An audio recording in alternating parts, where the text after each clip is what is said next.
ஈரோட்டில் கீழ்பவானி கால்வாய்க்காக கான்கிரீட் அமைக்கக்கூடாது என்று வலியுறுத்தி விவசாயிகள் பேரணியாக சென்று மாவட்ட ஆட்சியரிடம் மனு அளித்துள்ளனர். கூடுதல் தகவலை நேராக செய்தியாளர் பாபு என்ன கோரிக்கை முன் வச்சிருக்காங்க, மாவட்ட ஆட்சியர் என்ன சொன்னார்?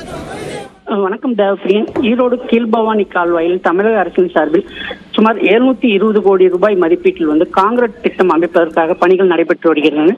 இந்த காங்கிரீட் திட்டம் அமைப்பதனால் விளைநிலங்களும் மற்றும் கசிவுநீரால் ஏற்படும் குடிநீர் ஆதாரங்களும் பாதிக்கப்படும் என கூறி கீழ்பவானி பாசன விவசாய சங்கத்தினர் தொடர்ந்து பல ஆண்டுகளாக போராட்டம் நடத்தி வருகின்றனர். இந்த நிலையில் இன்று பழையபாளையத்திலிருந்து மாவட்ட ஆட்சியர் அலுவலகம் நோக்கி சுமார் 1000க்கும் மேற்பட்ட விவசாயிகள் காங்கிரீட் திட்டத்தை கைவிடக் கோரி பேரணியாக வந்தனர். பேரணியின் போது திட்டத்தினால் ஏற்படும் பாதிப்புகள் குறித்த பதாகைகளும் ஏந்தி வந்தனர். இறுதியாக மாவட்ட ஆட்சியரிடம் மனு அளித்தனர். இந்த பேரணியில் கொங்கு நாடு மக்கள் தேசிய கட்சி ஈஸ்வரன் மற்றும் பாஜகவை சேர்ந்த நாகராஜ் ஆகியோர் கலந்து கொண்டனர்.